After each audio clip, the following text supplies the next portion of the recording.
Pirke Avoth, chapter 5, Mishnah 17, Yud Zayin. Kol mi sheyesh lo shelosha devarim halalu, three character traits, harezer mitalmidav shel Avraham. That would make him a follower of Avraham Avinu. Kol mi she'en bo shelosha devarim halalu, and anybody who doesn't have those things, harezer mitalmidav shel Bil'am. So if anybody, that would be a follower of Bil'am. I want to tell you who was the absolute opposite of Avraham. The answer is Bil'am. We wouldn't have guessed it. No, Nimrod, we would have said some other things. Now the truth of the matter is, the Chachamim do make a comparison, because by Bil'am it says what? Vayachavoshet chamora. Bil'am got up. Atono, that's right. Got up by himself, and he loaded the donkey, even though he had many servants. Something that Avraham Avinu had preceded in doing. Both of them, from the excitement of what they were about to do. Avraham Avinu was excited to do the mitzvah, the commandment of Hashem. And Bil'am, although he had claimed he's going to only follow what Hashem said, but by hook and crook, he got what he wanted. He got what he wanted. It was clear what he wanted. He says, I'm not going to do anything that God doesn't allow me. But it pushes this way, it pushes that way. So you see his true intent of wanting to hurt and harm the Jewish nation. Now, what are those three characters? Very, very interesting. Again, talking about Bil'am, he would have talked about hatred, this and that. And as usually is the case, I will tell you, this is very important. Most problems start within. Look at this Mishnah. The hatred of Bil'am, the war that he caused, all those things was from his lack of confidence within. What are those? Let's see. Talmidav shel Avraham, followers of Avraham, ayin tova. They have a positive look, which also is a generous look. V'nefesh shefala, they have humility. They have humility.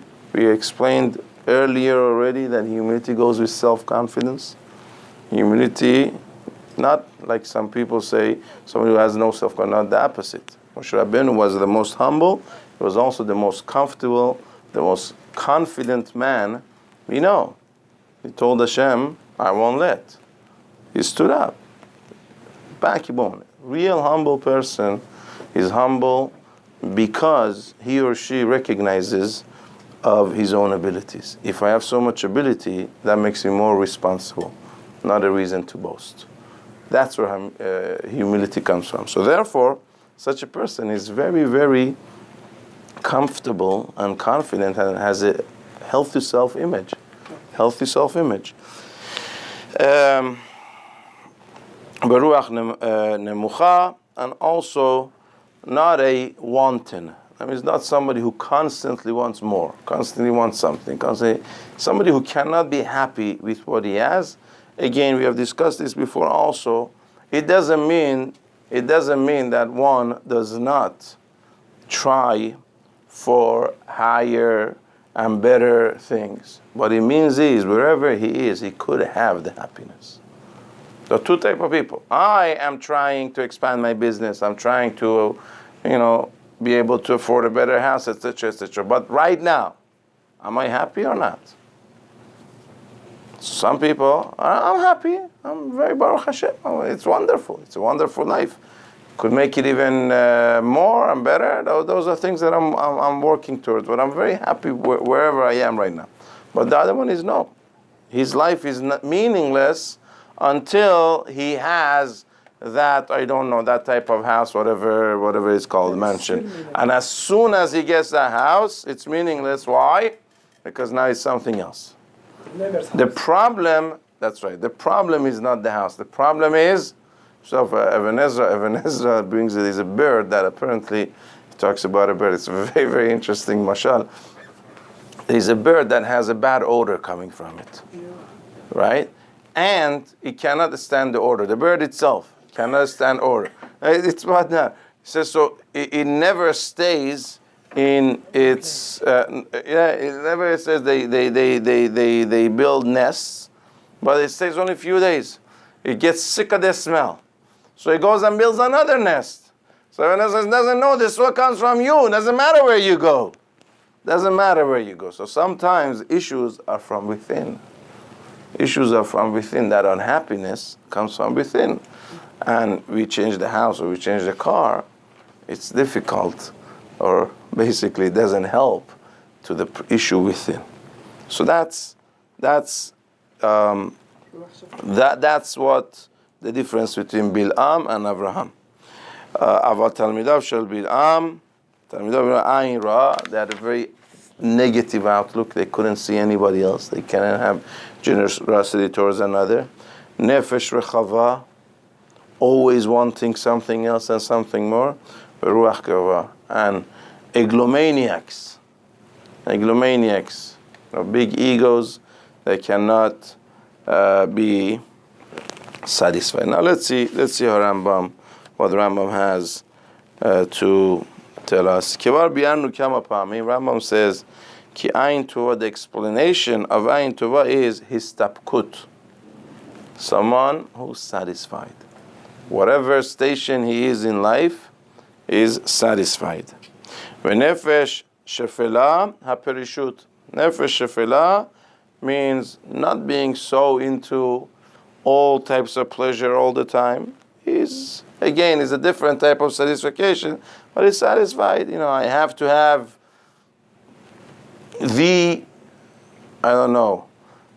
best filet mignon every day, otherwise I'm not a person. Today I had a peanut butter sandwich, so I'm a nobody. No, it'll be okay. So Ayin Tova was satisfied. Ruach Nemala. Nefesh Shefala is a perishut. Someone who is not, after he must constantly, his nerve endings must be stimulated, right, to be happy. Number 3 is humility.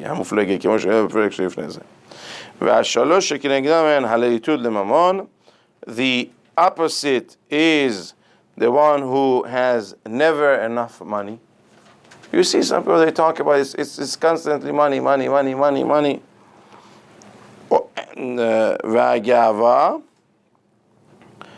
I'm sorry.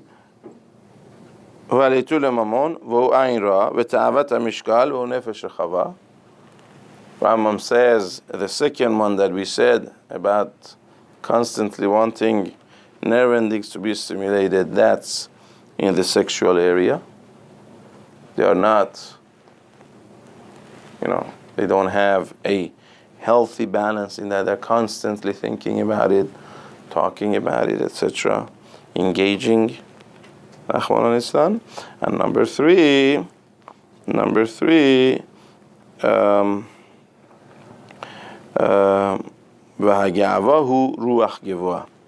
3, is an eglomaniac.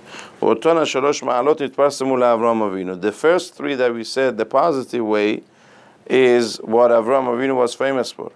Therefore, anybody who follows those 3 paths to have a balanced way of approaching, if you will, those base desires. It's balanced. It's not too much. And the one who could be happy with which station is as far as possessions in life and humility. Those are the 3 things that Avraham Avinu was famous for, and anybody who has those things is considered a follower of Avraham Avinu.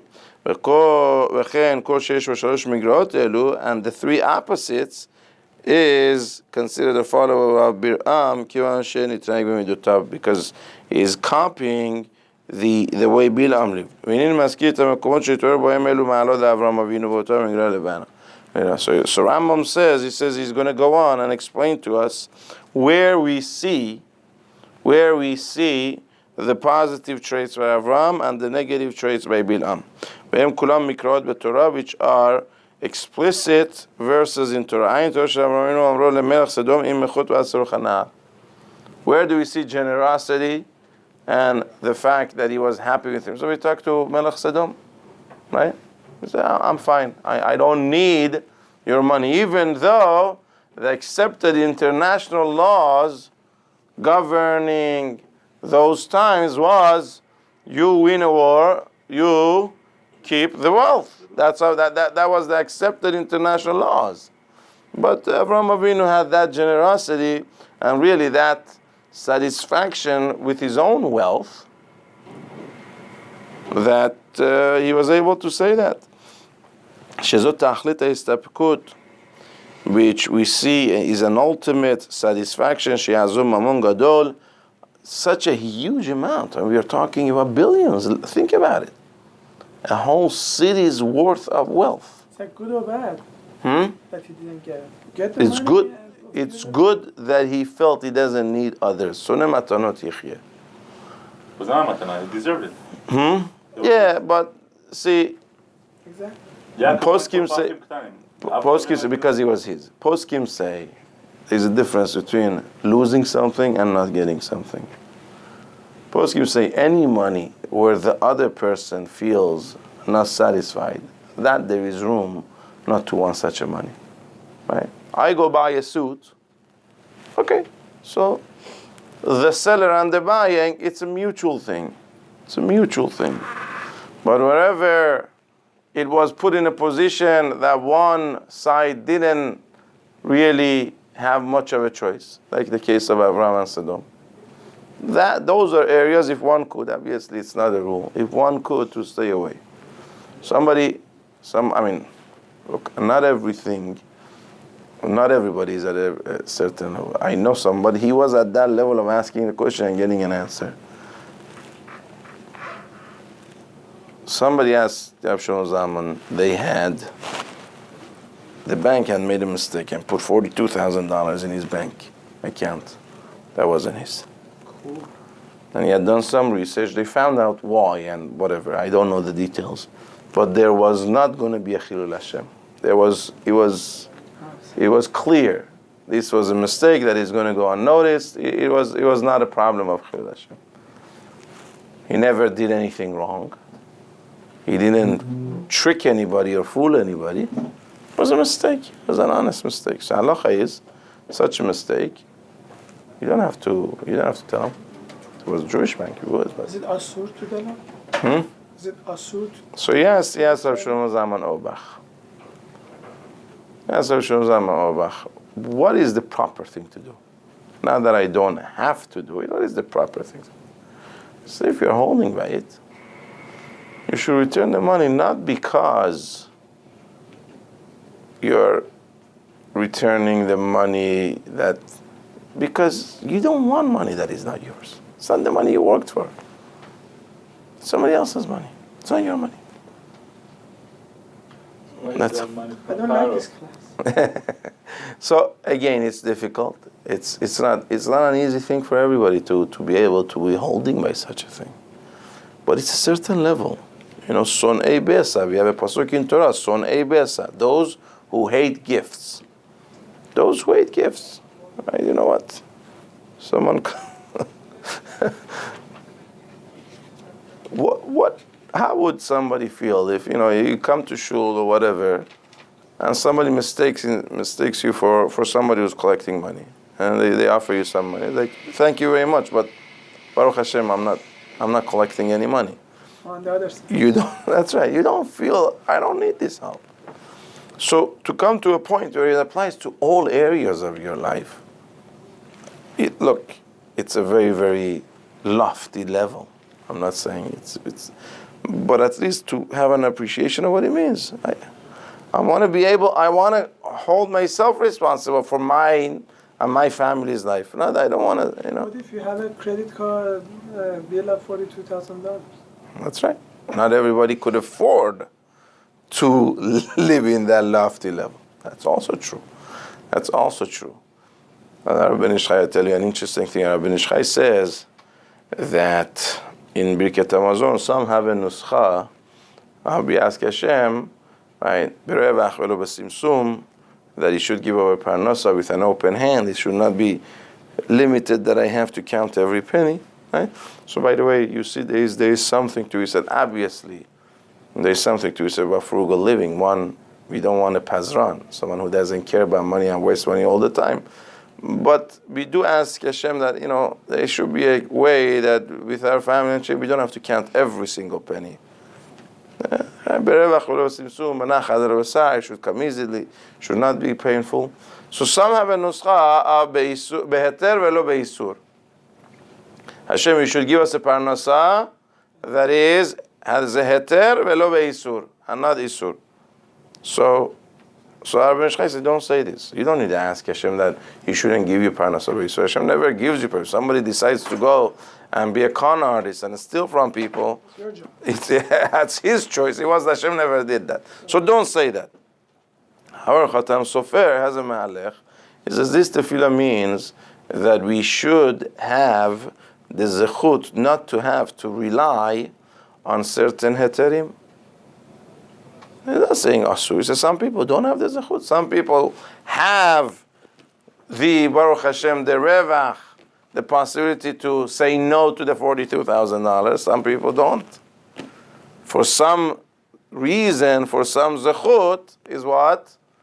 You need to get it in this way. Who cannot use another $42,000? Can you use $42,000 free money? Look, if he wasn't there, they would survive, right? Or I would survive. It's not surviving. Who cannot use That's it? what I'm saying. Everybody could use whatever, because we live in a society where we don't know what enough means anymore. Exactly. We don't know what enough means. It's never enough. There is no such a thing. Life has become so luxurious that there is no end. You build a good house, there's still a better house. You put in tiles in your house, so you could put in marble, and you put in marble, you could put something. It's endless. It's really endless. It used to be life has certain limits. This is how far you could go, but now it's endless. So it becomes much more difficult. It's our job to say ad kan ve'od lo. We have to draw a line, because the lines don't exist anymore. Our luxury, we live at a time, Baruch Hashem, that luxury is endless. Literally endless, right? Is endless, the luxury. So it's you're right. We live in a society where everybody could use. Bill Gates could use more money. It's unbelievable. It's unbelievable. Nobody has enough. But still, Baruch Hashem, you could look at it that everybody has enough, because there is. You can do our chesed with all of it also. And he is doing chesed with it, so he has a hater. Yeah. What would you tell a rich man? Don't earn any more money? No, we're not talking about earning. We're talking about an attitude of, look, I'm okay. I don't need, if bank by mistake gave me someone else's money, I don't need it. I'm comfortable enough to say, it's not mine, I don't want it. That's what we're talking about. I'm not talking about, whether one has to, you say what, I don't want to earn anymore. There has to be a good reason for that. Either someone was just talking to somebody, he's like, Baruch Hashem, my children are grown up and whatever. My wife just says, be home more. Why put so much pressure on yourself? The job that he has is very time consuming. So okay, so that's a calculation. Or somebody says, you know what, I could do better things with my time. I could learn Torah, this and that. But for no reason, why shouldn't somebody make money? We're not talking about making money. If he has ability to, Baruch Hashem, earn a living and earn better living, what's wrong with that? What's wrong with that? Like everything else in life, nothing is black and white. There is another side of coin. He says, my time, I think I've come to a point I want to spend more time with my grandchildren. So that's a cheshbon. Now he has to really make considerations and calculations. Where is the nice balance to create?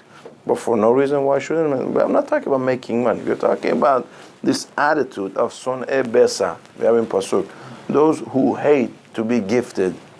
Those who hate to be gifted. I was reading a diary from an immigrant. He said the happiest day of his life was, they came into this country, and first they had the small children.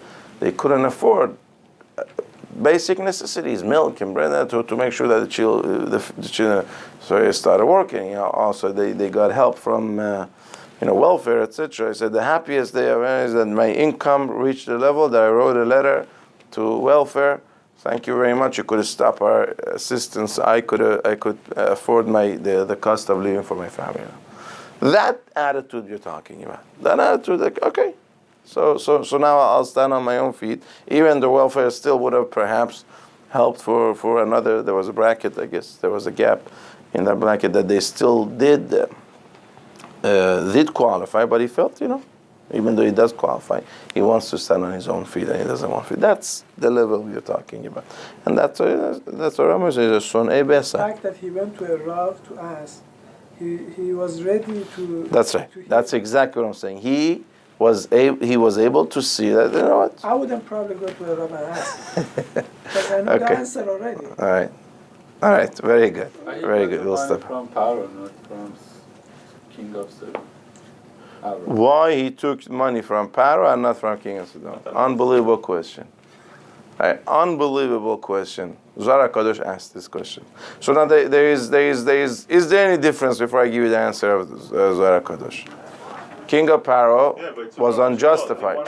Rashi said, What? The pshat isn't a pshat, is that Rashi says, Ve'itzu b'rochosh gadol. Avram was not doing it for his own side. Was just doing it so that Bnei Israel can. Yeah, so that's one answer because that was so now translate that back into his translate into his story. We came out of Mitzrayim, so Hashem said you need to come happy.